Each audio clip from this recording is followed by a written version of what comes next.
Have you ever had a moment when you hear the voice inside yourself and it says, don't do it, or this just isn't right, but you do it anyways?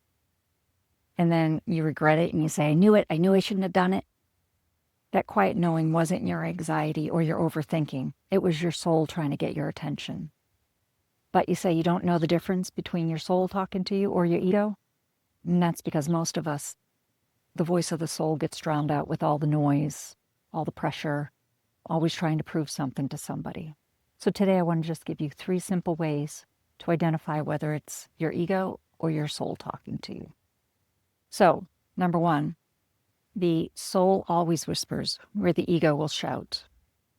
The ego will say, hurry up, what will people think? Don't do that. It wants complete control. Where the soul will say, take a deep breath, trust yourself, you already have the answer. The soul is always a lot quieter and a lot calmer. So start noticing the tone. If it's shaming you, it's definitely the ego. And if it's being kind, it's the soul. So number 2, the soul speaks in stillness. I don't mean you need to go meditate for an hour and that's the only way you can hear your soul. But you do need to limit the distractions. You need to put the phone down. You need to shut the TV off, close the book, and just sit. It doesn't have to be long, a minute or 2. How often do we all get in the car, myself included, and as soon as you turn the car on, you got the music going, you got the podcast going. How about next time you for just a couple of minutes, just sit there in silence and see what comes across to you. Ask your soul, what are you trying to tell me right now? What is it that I need to know right now? And then you need to wait for the answer. There will be one if you wait and listen. And the more you do this, the more you'll be able to decipher whether it's the ego or the soul. And lastly, number 3, the soul is always aligned with the truth, where the ego is aligned with image. The ego will always be concerned about what people will think. How will this be perceived? Does it look good on paper? It's about the title, the promotion, where the soul is about the truth. It's always the truth in your heart and not what people will think. And sometimes that means you'll do things that the world is applauding right now, but it doesn't align with your truth. And that's okay. The soul always comes to you in the quiet.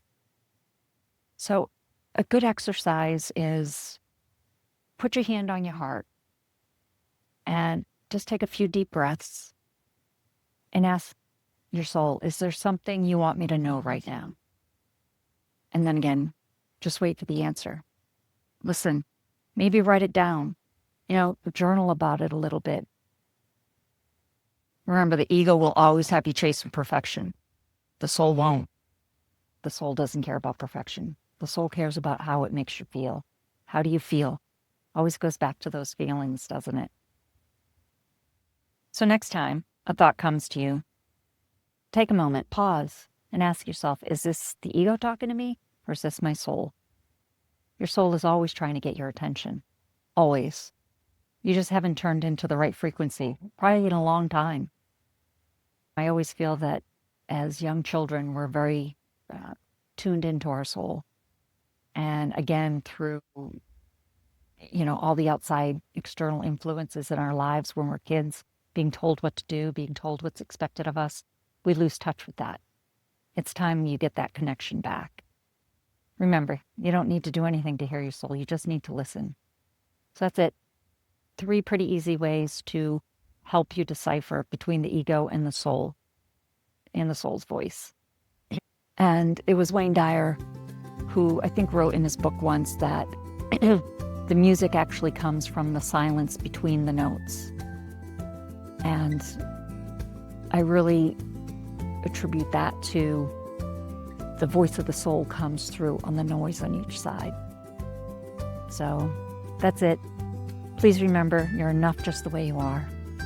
And you are the hero of your own story. And as I've said a couple of times now, let's invite that soul to be part of your story. I love you guys, and I'll talk to you next time.